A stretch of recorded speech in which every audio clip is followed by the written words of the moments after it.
Reference material. This right here is the Super Mario Brothers Encyclopedia. This was originally released in Japan to coincide with the 30th anniversary of Super Mario Brothers, also with Mario Maker. You can kind of tell with the yellow aesthetic, the font is pretty much the Mario Maker font. And as we can see here on this back page, most of these like art books these days have like a back page that's more so advertising oriented, but is just a piece of paper that's kind of attached to it via like plastic or a glue dot or something. It's the ultimate guide to the Mushroom Kingdom. Over 250 pages jam-packed with content from 17 Super Mario games. Holy shit. Each section highlights an individual game and contains information on its story, features, enemies, courses, and more, even explanations of glitches. Well, hot dog. I've been wanting to take a look through this for a while. I bought this on Amazon quite a while ago, and I was really interested in this considering it actually took a bit to get outside of Japan. It released in Japan in 2015, and then it finally got an English release in 2017. So a little bit after the actual, anniversary of Super Mario Brothers, but, whatever. Let's take a peek in this damn book. Just a really meaty thing here. I'm gonna be upset if a lot of this is based on like tutorials or how-tos, like a walkthrough of like certain levels. I've gone through a couple of books based on Nintendo games where most of the time like they just kind of say like, oh, this is how you get through this level and whatnot. So I hope this is more so based on behind the scenes materials. But here we have an introduction by Takashi Tezuka, one of the main producers of the Mario series.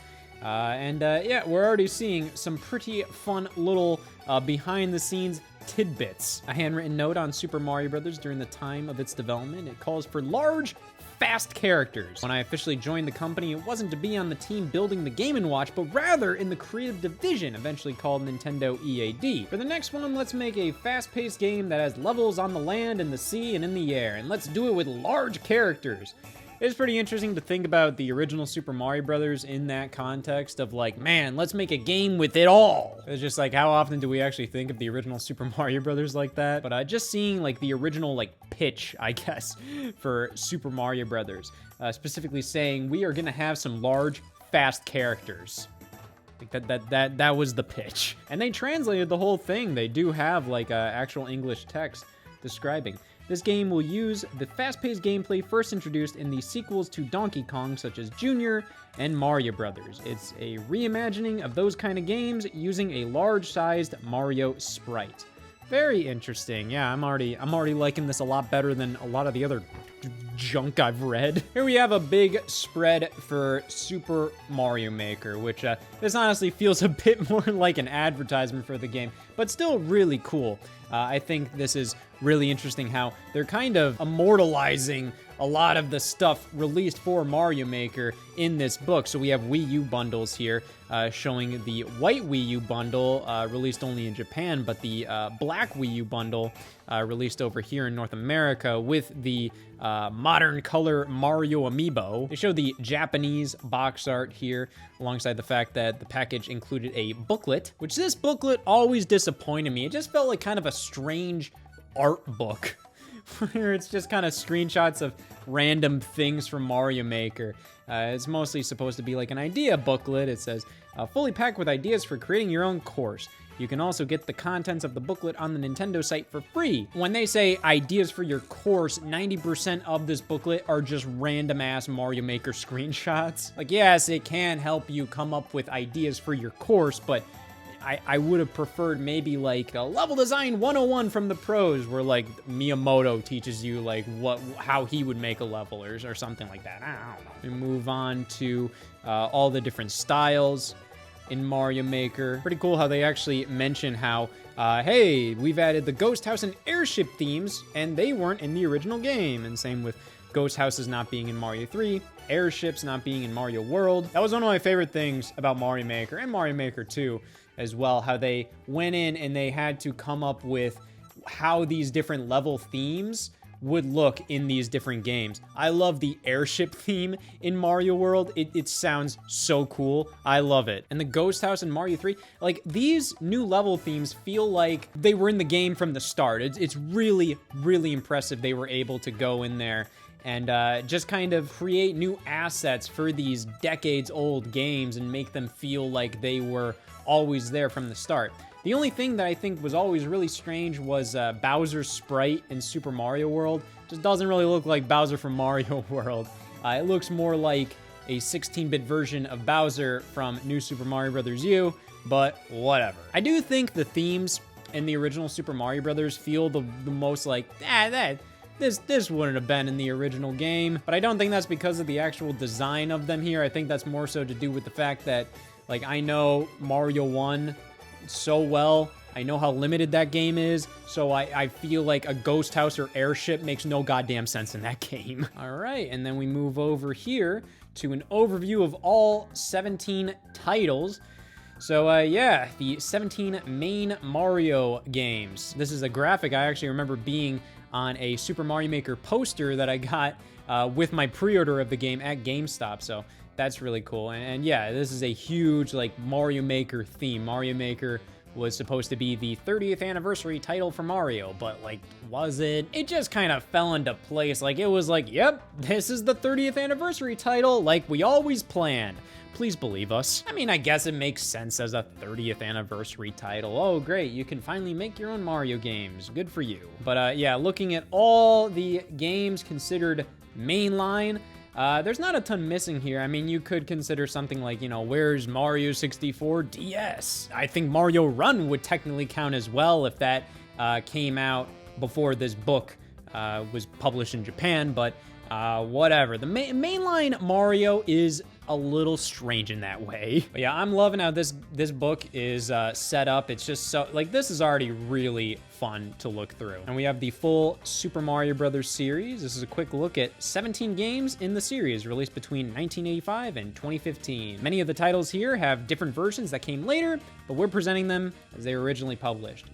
So yeah, they go through, you know, Mario 1, Mario Brothers The Lost Levels, which they still consider an NES game, Super Mario Brothers 2, the USA version, so we go there, and then Mario 3, Mario World, Mario Land 2, which is interesting. They're kind of using different filters for Mario Land and Mario Land 2 on the Game Boy there. That's using kind of like the 3DS looking filter for Game Boy games on Virtual Console, and then that's just straight up black and white. Over to Mario 64, Mario Sunshine, New Super Mario Brothers, Super Mario Galaxy, so on and so on. Moving over to the characters, we get to see the 2D Mario art style. It's great to see this art style be kind of considered the main Mario art style. I would love to see like a game in this actual art style, you know, with all these characters looking the way they do in like full 2D art, which this mainly feels more like a bit of a modern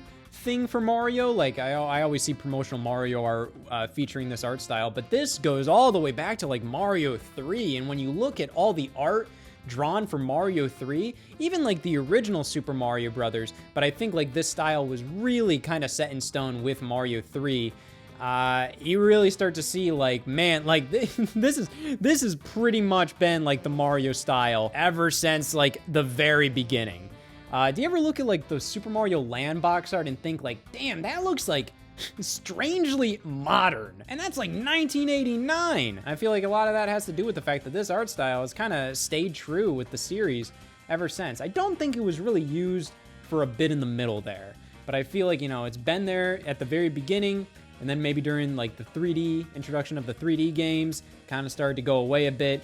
But now, like, you know, like whenever we see promotional Mario art, you know, like this kind of stuff is all over the place. All right, so we move on to the original Super Mario Brothers. Yeah, I love this. You got the packaging, the game cartridge, the instruction booklet. And as we can see, like, yeah, I mean, like the art is still a little, you know, primitive. There are certain elements of it that are like, yeah, like they definitely changed that later on. Mario's hat looks tight as hell, but it still looks very similar to the more modern style we see here. which isn't much of a modern style when, like, it's kind of been there roughly since the very beginning. Very interesting how, you know, this was Peach drawn for the original Super Mario Brothers, but the original cover art had all this weird shit going on. Mario looks pretty much as he should, but then everything else, I'm like, what the hell? Got a full-ass overview of all the levels in the game, which is pretty crazy. All the items. And yeah, it does go into some tips and tricks, but I'm okay with this considering that it does feel like most of the game is based on just a retrospective of the entire series. Case in point, here we have Super Mario Brothers 2, The Lost Levels. Bad game. We can very clearly see the 4 super players medal this was awarded. Who's awarding that? For super players in Japan, this was the second side-scrolling 2D action game in the Mario series. This time made for the Famicom Disk System game console. The For Super Player sticker on the cover meant it was designed for those gamers who had already played Super Mario Brothers all the way through. It's definitely more difficult than the previous game. The basic system is the same, but now poisonous mushrooms hurt Mario if he touches them. Bad game. Yeah, it is a single-player game. That was always very strange how Mario The Lost Levels doesn't allow for multiplayer, which I think is very bizarre considering I don't understand why that feature was cut, considering the multiplayer in Mario 1, 2, 3, and World are like always alternating. It's like, you play, then I play, you play, then I play. Why would you cut that? Yeah, not much going on with Mario The Lost Levels considering it's very similar to the first game, so there's not much going on here. Super Mario USA, so very cool. And yeah, North America back in the day, they always liked fucking with the art for some reason. Look at like the Super Mario Brothers 2 packaging. And then in comparison, we look at the Japanese box art, and once again, like, this art looks damn near like it was created yesterday, you know, like Mario's style is so similar now compared to back then. But then Mario 2's North American packaging, like, he just looks a little fucking goofy. Kind of like how Sonic in the Sega Genesis titles always had, like, it's like, okay, so classic Sonic was designed with, like, American gamers in mind in Japan, but then they still, like, altered his design in North America for no reason. They made him a little chubbier. They gave him a fucking mohawk. Just weird as hell. Yeah, Mario 2 in North America uses like an edit of the original Mario 1 box art in Japan, where he's like jumping with the mushroom. The Mario 2 North American box art is the same, but him plucking a turnip. It's just weird, man. But yeah, here we can read A Tale as Old as Time, Super Mario USA. Released in 1988 for the NES, Super Mario Bros. 2 was based on the game Doki Doki Panic. Or the full title is Yume Kojo. I probably messed that up, whatever. Doki Doki Panic. Dream Factory Heart Racing Panic, okay? This was the second game in the Super Mario series for American audiences, but in Japan, it was the 6th. After becoming massively popular in the US, it was finally reverse imported to Japan in 1992. Yeah, so the deal with this, plug your ears if you've already heard this before. Did you know Mario 2 was originally Doki Doki Panic in Japan? So we got a game that had some similar elements to the Super Mario Brothers series, just kind of skinned with Mario characters and a couple extra little Mario elements over here, and then they brought that version of the game, reskinned for North America, back over to Japan as Mario USA, probably because this game ended up contributing so much more to the Mario franchise than something like The Lost Levels ever did. It's pretty crazy how much Mario 2 did actually kind of introduce to the Mario series, and it, you know, a lot of these elements weren't originally from a Mario game. You have Shy Guys, Birdo, things like Mario, Luigi, Peach, and Toad's like special abilities. It's pretty wild how much was taken from Mario 2. So, you know, obviously they kind of had to bring him back to Japan. Also because I don't know how popular Doki Doki Panic originally was in Japan. I assume not very. So why not give this game a second chance? Because Mario 2, I think, looking back at it, it's definitely obviously, you know, the black sheep of, you know, the original classic Mario games. Probably the Mario franchise in general. Not meaning it's bad, it just sticks out a lot more than most of the other games. But I think that makes it like age really damn well. It feels like a really solid cool game with a lot of unique things that just make it feel ahead of its time in many ways. Next up, Super Mario Land. This is kind of like a favorite of mine, not because it's anything that great, but it's just a special little game. And I think it's really interesting how in Japan, the box art here uses the exact same like logo and font as like the title screen. Back in the day, usually like the title screen and the game box art would have like completely different logos. Case in point, North American's box art, which I don't know why the hell they chose this compared to this. Like, this font is so much more bolder. I feel like you can see this from a mile away. The North American one, it's like this thin red text. Like, why? Super Mario Land doesn't hold up super well. It's just kind of there. It's such a strange little game. It is Mario on Game Boy. But playing it these days, I feel like even if you didn't grow up with it, there's a lot to appreciate with it. Just because of how limited it is.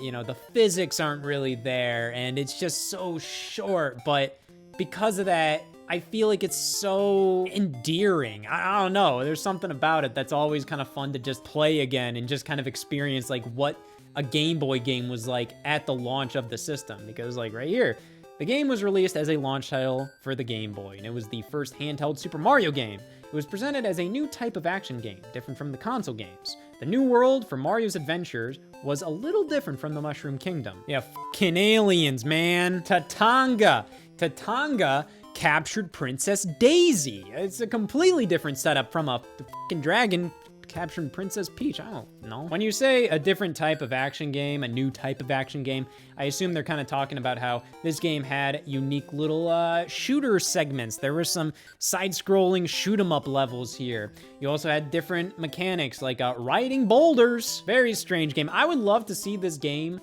in like a non-Game Boy art style. See what like a modern, like if Nintendo could remake any game, I would love to see them remake Mario Land just to see what the hell they were going for with half of this shit. We have the introduction of Daisy, which this was like Daisy's first and last appearance for like a decade. I think she reappeared in like Mario Tennis on the N64, and then she became like a spin-off only character, which is what's really cool about Nintendo these days with the Mario franchise, because for a bit there, they were obviously pretty, like, kind of held it with an iron grip, like, oh, yeah, Mario can only be this. But with stuff like Mario Wonder, just seeing, like, more characters like Daisy, like, you know, like, if you're gonna make Peach playable, why not make Daisy playable? There's no reason. It's not like she's, like, a spin-off exclusive character. She's been a part of the main series for so damn long, but she hasn't been actually in the main series since, like, Mario Land. It's crazy. Here we go with one of the big boys, Mario 3. A bigger game in the third installment of the NES series. There's more of everything. Enemies, power-ups, courses.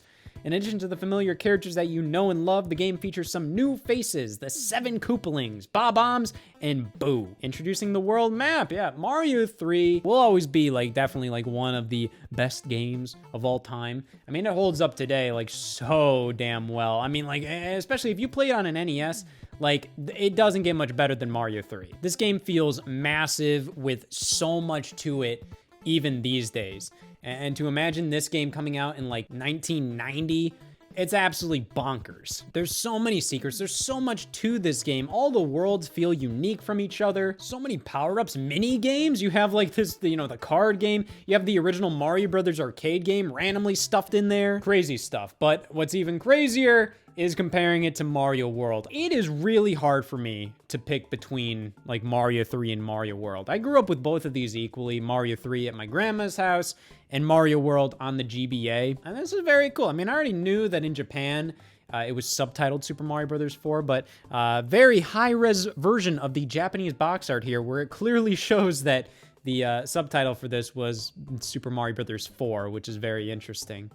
But yeah, I always kind of flip-flop between which I prefer. I think if you put a gun to my head, damn it, I don't know, man. I think Mario 3 was the bigger step up, especially because it was on the NES. I feel like Mario World, in some ways, you can consider to be kind of like a weird little downgrade just because there isn't as many power-ups. But you do get Yoshi and Baby Yoshis, which kind of makes that a moot point. But so much Mario World just kind of feels like it takes a lot of elements from Mario 3 and just kind of like reskins them or just kind of brings them back. Like the Koopalings are back, but they're more unique here. Damn it. I mean, but the main power up here, the Cape Feather, I mean, like it's pretty much the same as the Leaf. I don't know. Maybe right now I might be more of a Mario 3 guy, but come back to me tomorrow. It's gonna be damn different. Here we have Mario Land 2, featuring the player's choice version of the packaging right here. I love Mario Land 2. This game reminds me of Christmas. I played it and beat it on the 3DS Virtual Console like a couple days before Christmas in like 2011, which was, I don't know. You just kind of remember certain things like that. Like I remember playing and beating Super Mario 64 DS on the toilet. And yeah, this is a phenomenal game. This is a game that, you know, if it wasn't on Game Boy, it would be a solid good time. But the fact that it's on Game Boy, I think makes it that much cooler. The fact that, like, man, you know, Mario in this game looks pretty damn similar to, like, his Super Mario World sprite, which is just impressive. And it just actually does a lot of things that the original Mario Land was too limited to actually do. Like, there's actual physics in this game, and you can do so much more. You have the carrot power-up, turning you into Bunny Mario, which all you do is glide. I don't get it. Oh, this is really cool. We have a page dedicated to the spin-off games based on the different Mario characters. So we have Luigi's games with Luigi's Mansion Dark Moon. They don't mention the funny ones like Mario is missing and whatnot. But they do mention New Super Luigi U. And for Peach, they talk about Super Princess Peach. Great. Toad, they have to specify it's Toad and Captain Toad. They talk about Wario's Woods and Captain Toad Treasure Tracker.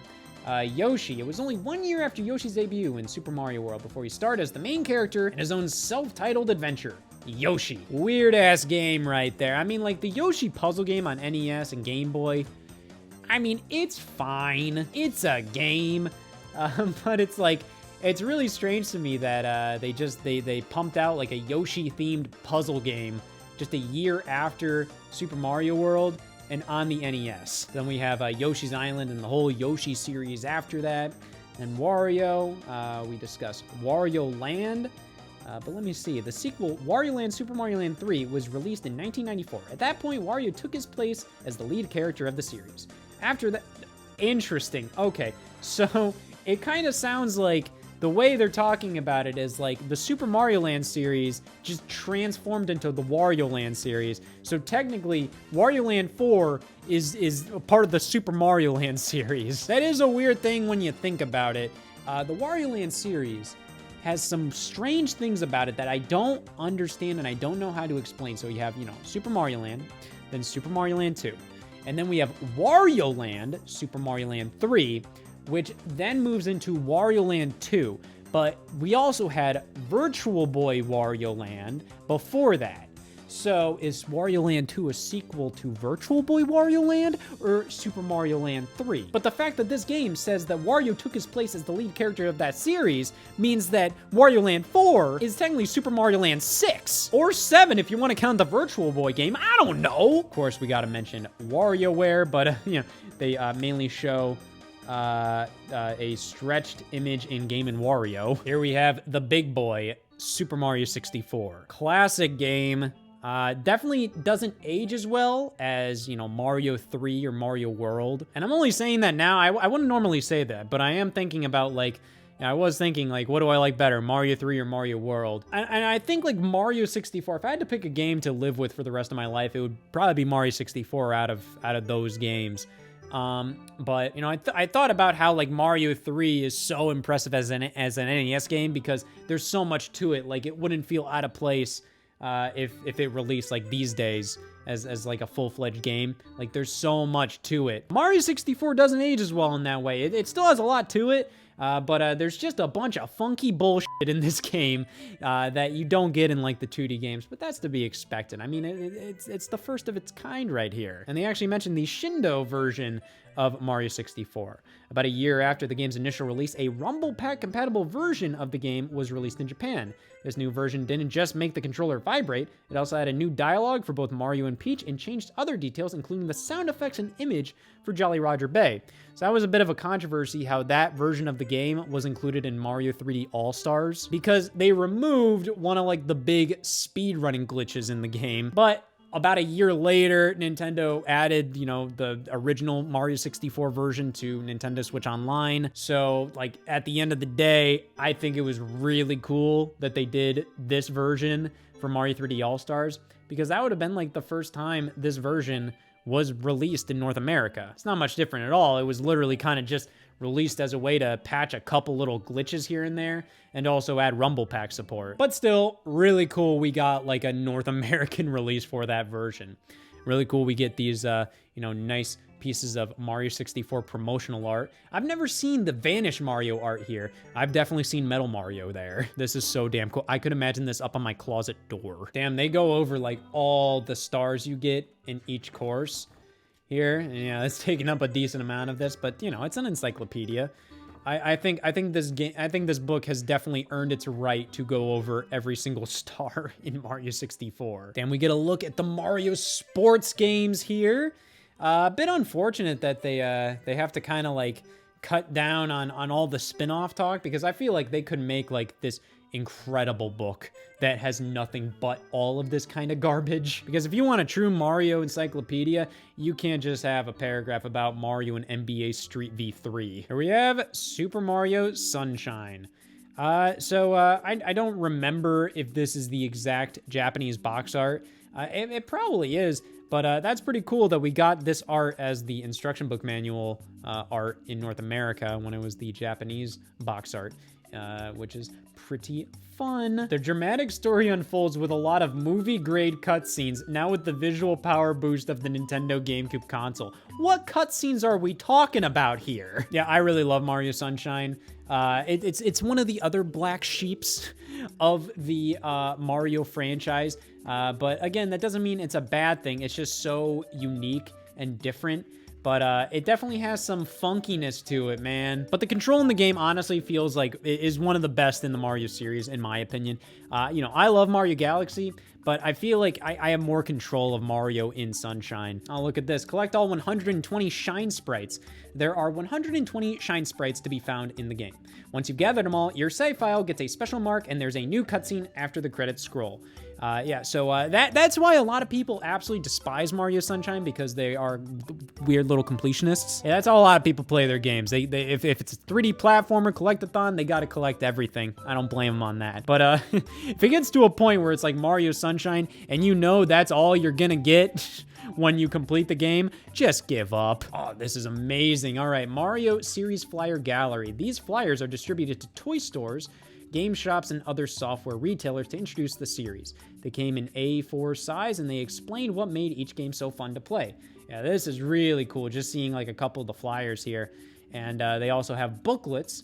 For later games that came after those advertised in the flyers above, the distributed promotional material was changed to booklets. They were published as catalogs or in other formats covering either a single game or several games at once, depending on the time of release. They sometimes came in concert with TV commercials or featured famous celebrities on the covers of the books. So we have New Super Mario Bros. And New Super Mario Bros. U. I love this kind of stuff. I would love to get these original Japanese booklets or these flyers. I mean, like, the original Mario 1 flyer is probably the hardest damn thing to find these days. I feel like Mario Sunshine might not be crazy hard to get, but this is really cool to see. Next up, we got New Super Mario Bros.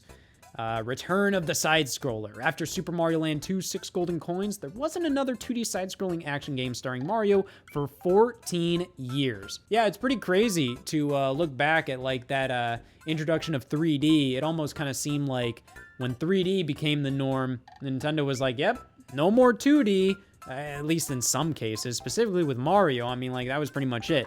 The only time you get a 2D game is on handheld, whereas now, it's more so like, obviously, you know, 3D and 2D are just two different types of game. It's not like 3D replaced 2D, but that's kind of what it was like for a bit there. The controls are the plus control pad and 2 buttons, so of course, you can still dash and carry objects. Some actions from the 3D games, such as the ground pound and the wall jump, were incorporated as well, which was really cool looking back. The fact that they actually brought in a lot of the things that made the 3D games so fun to control into the 2D games. I still think it would be amazing to see like the long jump make its 2D debut. That would be really amazing. But yeah, New Super Mario Brothers was like instrumental to the Mario series.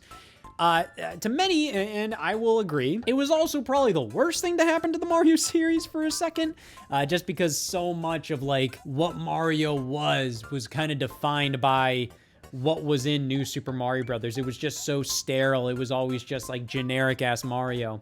But I wouldn't say the original New Super Mario Brothers had to do anything with that. I feel like that was more so like New Super Mario Brothers Wii's doing. Because there's a lot of weird, fun stuff in New Super Mario Brothers, the original. Like there's all kinds of new things and weird shit that goes on in this game. New Super Mario Brothers Wii, that's when things became a lot more generic. Oh my god, did they mention the mini games?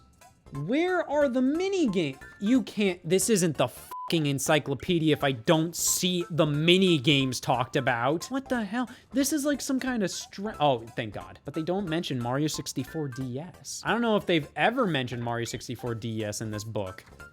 That's concerning. They gotta mention it at some point. I mean, we've already gone past the point where this game would have been released. So I'm a little worried, but I know in the back of this book, there's like a giant catalog of like every Mario game released. So do not fear, I think we will have our day. Mario Galaxy, best game ever. I do very much enjoy a Mario Galaxy or two. Wow, that's, that version of Luigi is like a Mario Galaxy render? I'm not sure if it is. Mario Wiki, show me your worst. Oh, what the heck, really? This artwork's from Mario Galaxy? That seems strange. I feel like it must have been reused from an older game, though. I mean, that seems like more of a New Super Mario Brothers render than like a Mario Galaxy render. But still, whatever. I just kind of went on a tangent there about the origin of this Luigi artwork. I didn't know this was Mario Galaxy artwork. Might have been, might have not been. It might have just been reused for Galaxy, but whatever. The power-ups. Yeah, the Mario Galaxy power-ups are pretty good. I do like most of these power-ups. Flying Mario is quite good. I think this is one of the best feeling flying power-ups in the 3D games. It just came too late in the game, and it was barely ever utilized in actual gameplay. It was more so kind of like a little reward for making it that far, in my opinion. B Mario, pretty good. Nothing crazy, though. I mean, it's mostly just, yeah, you can fly a little bit. And you can also climb walls. Ice Mario, not bad. That one's pretty good. Fire Mario, eh. Boom Mario, yeah, that's okay. Spring Mario, I mean, like, that's not really a power-up per se. That's more kind of an annoying gameplay gimmick kind of thing.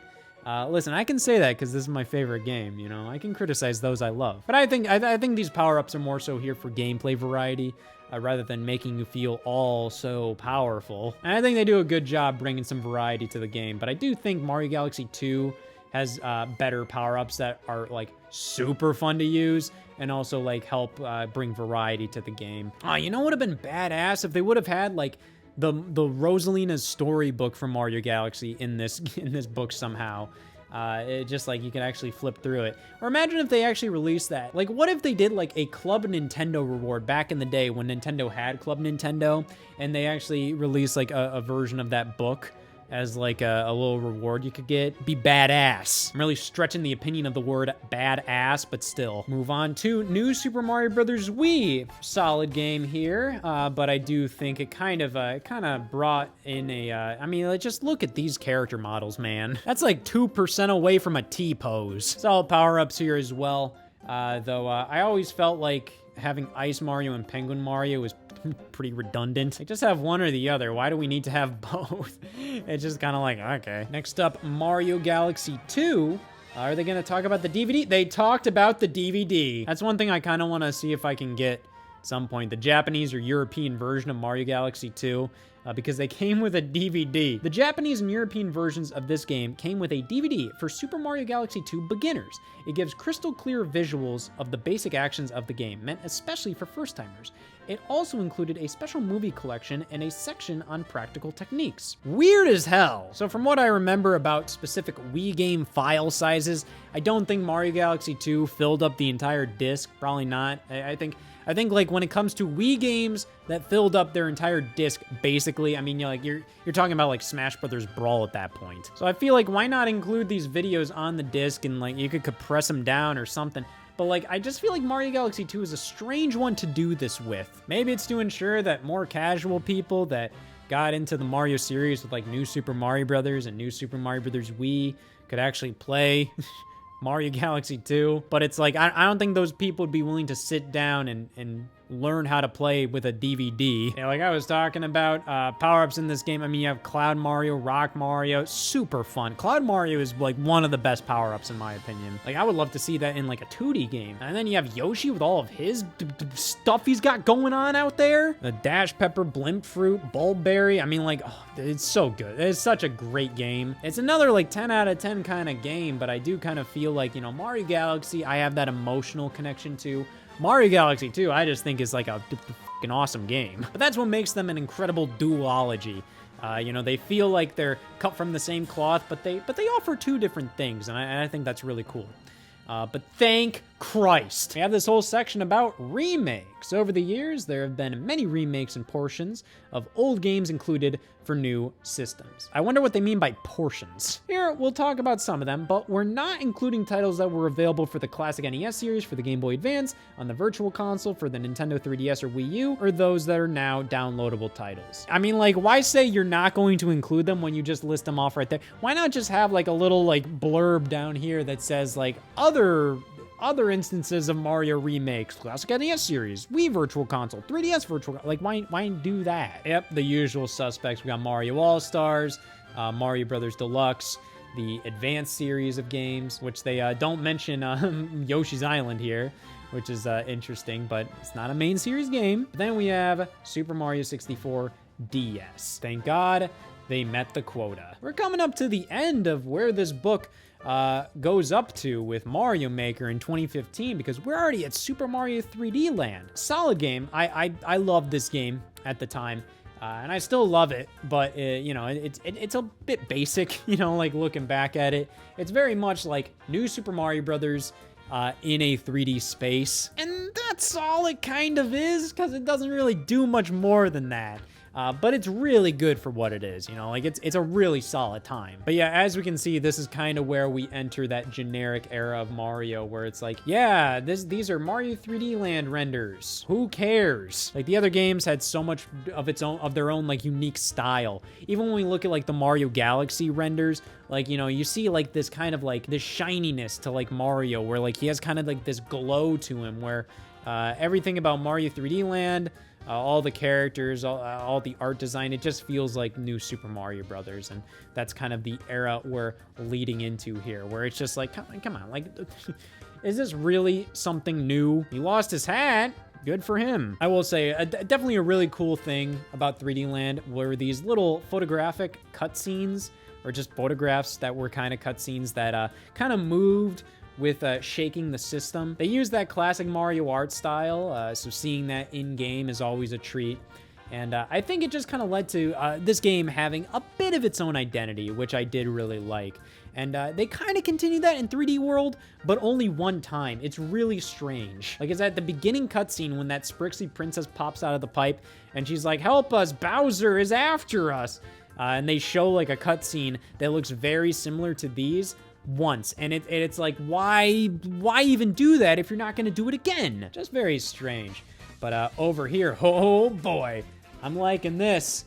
Anniversary events, a comparison. So this goes over a lot of the stuff that Nintendo released to coincide with the various anniversaries of Super Mario Brothers. We have the 20th anniversary, which included the special 20th anniversary edition Game Boy Micro, that looked like the Famicom controller. I actually wasn't aware that that was for the Mario anniversary. I kind of thought that was for just the anniversary of the Famicom in general. which that's pretty cool. That is one of the slickest handheld designs of all time, the Famicom Game Boy Micro. The Japanese version, which, yeah, this also released in North America, which is strange, especially in 2005, to get, like, a special edition Famicom-looking thing in 2005 in North America. Weird. But the Japanese version, at least when I got it, was still fairly easy to come across. I don't know what it's like now. Here's eBay. Boom! But yeah, that was to coincide with the 20th anniversary of Mario. And then they also say the Famicom mini-series versions of Super Mario Brothers went on sale. The package came in a special version with a 20th anniversary logo and characters drawn on it. Dr. Mario and Puzzle League and Mario Tennis Power Tour were also released. Well, that sucks. That's all they did for the 20th anniversary? Mario Tennis Power Tour? What a crock. The 25th anniversary was pretty good. Look at all this stuff. We got the 25th anniversary Wii. I want to see what they say about this here. There were red Nintendo DSi XL and Wii game consoles that featured pre-installed or bundled games like Mario Kart DS and New Super Mario Bros. Wii in America, and Super Mario Bros. 25th anniversary version in Japan. So they just kind of gloss over that, but yeah, the red Wii in Japan came pre-installed with the original Super Mario Bros. With all the coin blocks changed to 25 on them. I mean, that's lame as hell, but kind of cool at the same time. But they failed to mention in Europe, the red Wii came with the original arcade version of Donkey Kong on it. Come on! Yeah, my God, look at all this stuff.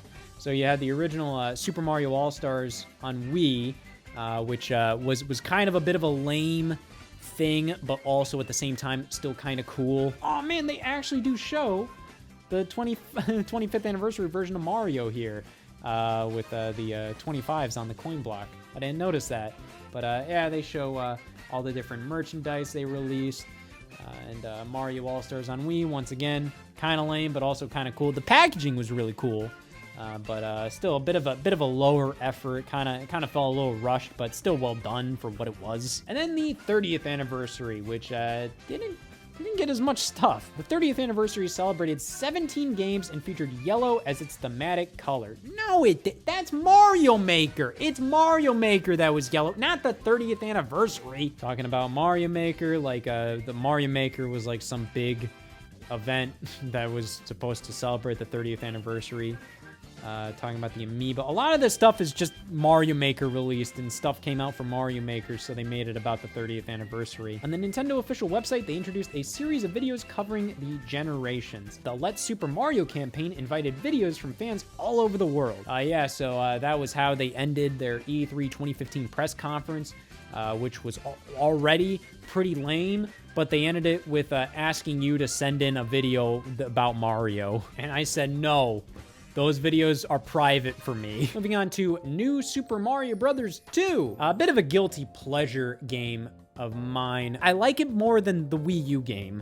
I might like it more than Wii. I said it. But again, it's kind of like a waking up on that day, you know, what do I feel like? I think this is more of like a junk food Mario, where like, you know it's bad for you, but it tastes so good. I love how this game feels.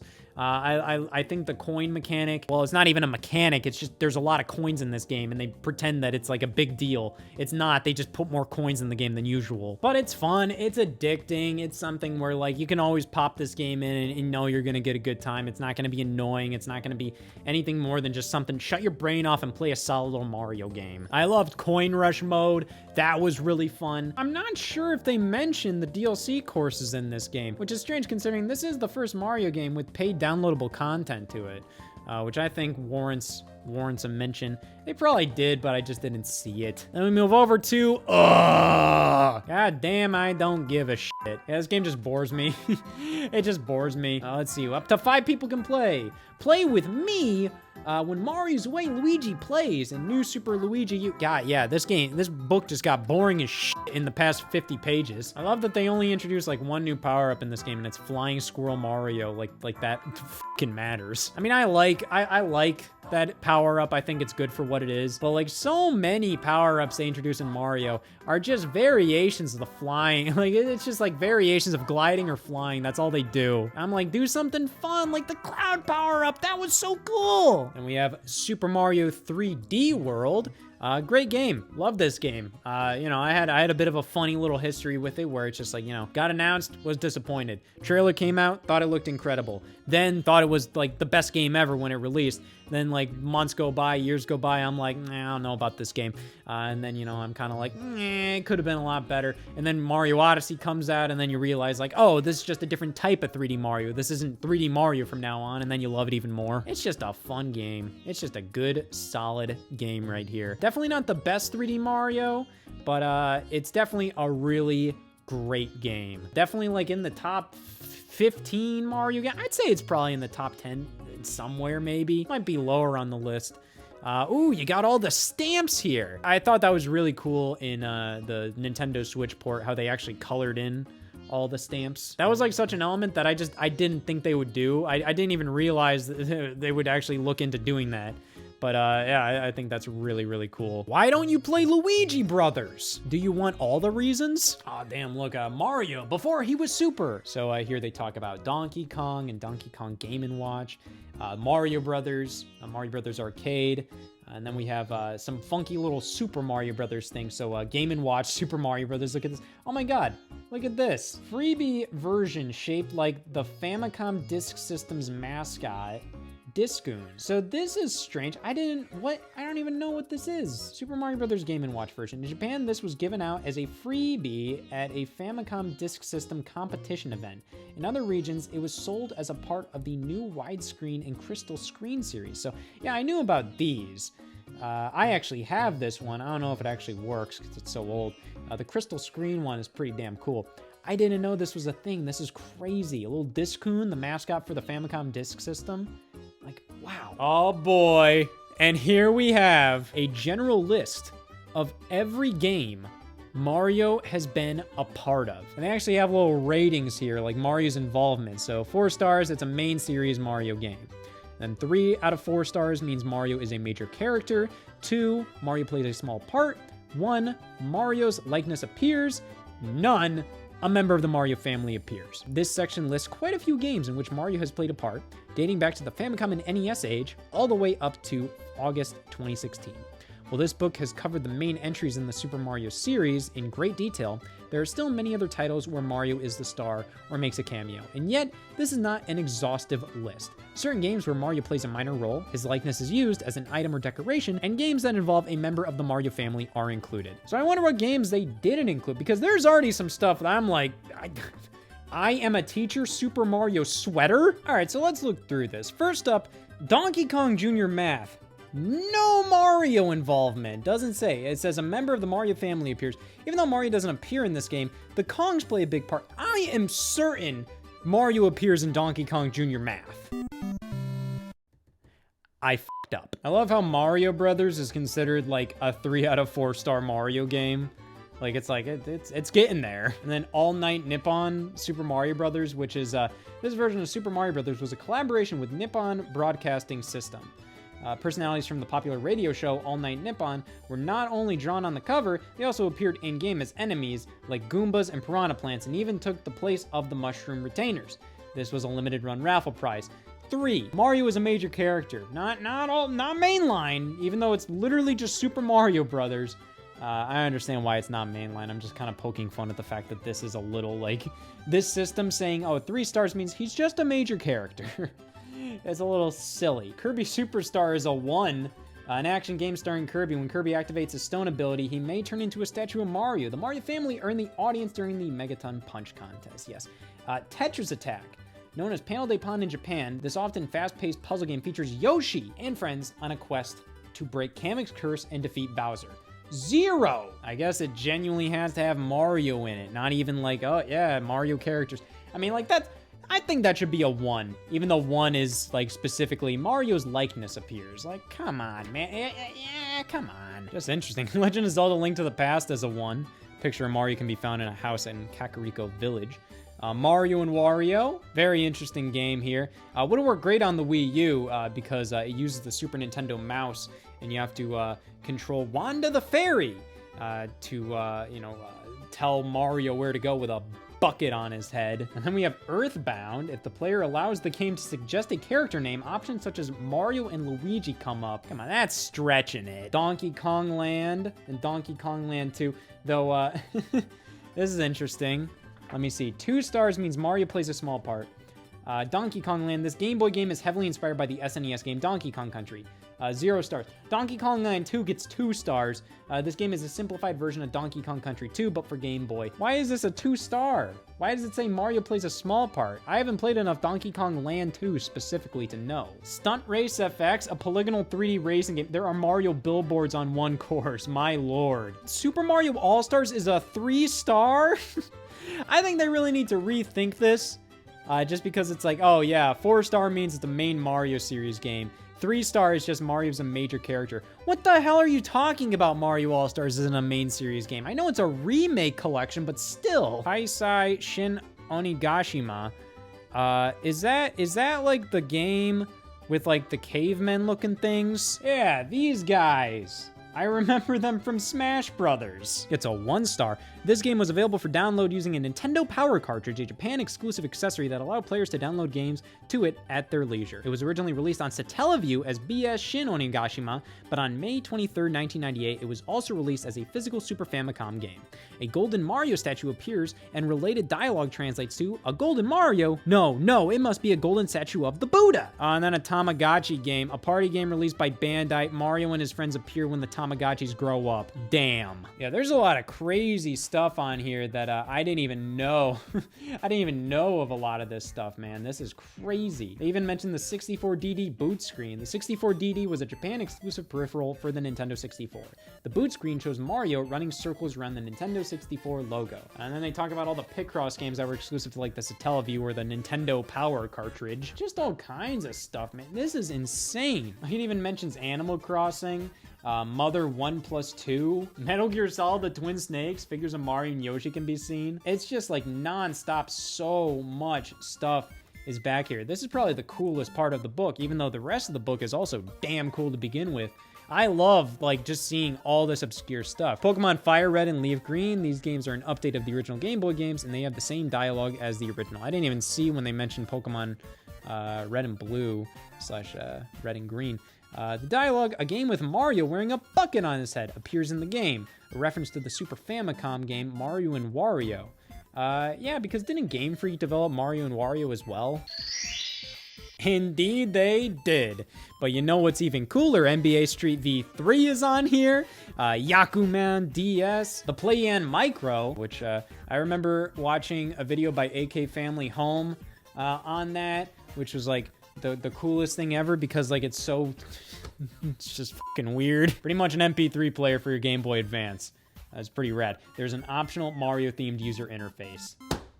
Crazy. True Swing Golf. Some Mario themed clothing items are available. I didn't know that. True Swing Golf, everybody. It's in the Mario Encyclopedia. Oh, Electroplankton. This media art program allows players to create music with 10 different kinds of plankton.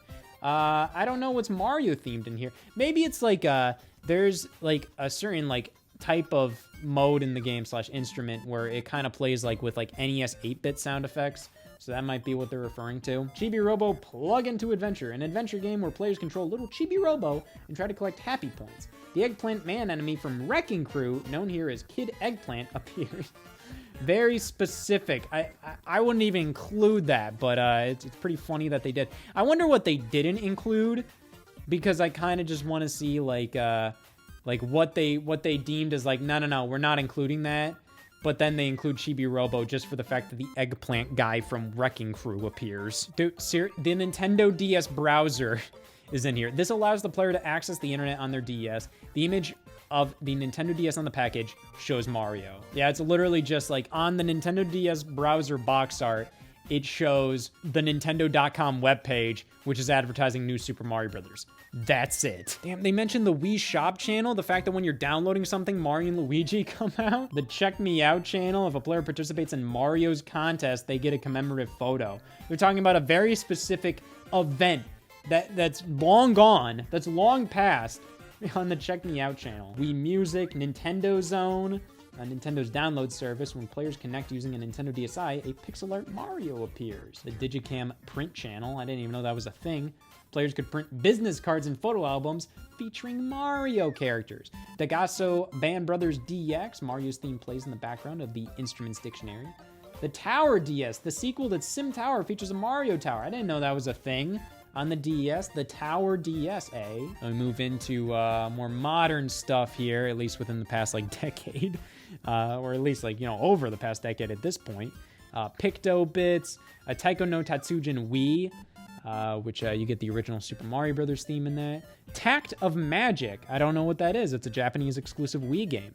On the battle mat, the Brothers Space is in the shape of a pixel art version of Mario. Very interesting. Of course, you can't have the Super Mario Brothers Encyclopedia without Mario Clock. The Nintendo DSi Metronome is on here. That's crazy. Metal Gear Solid Snake Eater 3D. Yoshi is hiding in the game. Steel Diver, Pilot Wings Resort. Damn, all three of Nintendo's published launch titles had Mario references in them. I didn't know that. They mentioned Lego City Undercover, which has a couple of Mario-themed stuff in there. Rayman Legends, Monster Hunter 4 Ultimate, and we're getting to the end here. Oh yeah, Ace Combat Assault. Horizon Legacy Plus. This game features Mario and Luigi-themed aircraft. This was like a new 3DS launch title over here. I believe it had like amiibo support. It was a re-release of like an older game, but still pretty cool. Bayonetta 2 had some Peach costumes in there. One Piece Grand Battle X, Story of Seasons. Oh damn, they mentioned Amiibo Tap. We have Amiibo Tap in a book, ladies and gentlemen. Nintendo Badge Arcade is here. Style savvy, fashion forward. Man, that is awesome. And then at the very end, we just have all these credits. It's crazy just how such a well put together book was done by just like a handful of people here. That is incredibly impressive. And that is the Super Mario Brothers Encyclopedia. I gotta be honest, this was incredibly impressive and a blast to look through. I would love a lot more of like an extensive encyclopedia. I know it's 250 pages and I'm asking for more. But, you know, I would love, like, like the whole kit and caboodle, you know, the whole Mario franchise, not just the mainline series. I would love an updated version of this with the game's past Super Mario Maker, you know, featuring on the spin-offs more and more behind-the-scenes stuff. But for what this was, this is, like, one of the best Nintendo-themed books out there. This is incredible. Such a blast to just browse. Even if you already know all of this stuff, you know, like, just kind of, like, looking through and just, you know, getting just the vibe of, like, all these separate Mario games and seeing the series transform throughout the years. On paper, there's nothing else like it. This is a sublime book to have in your collection. So here's to you, Super Mario Brothers Encyclopedia. You made me realize Luigi had a really generic render in Mario Galaxy.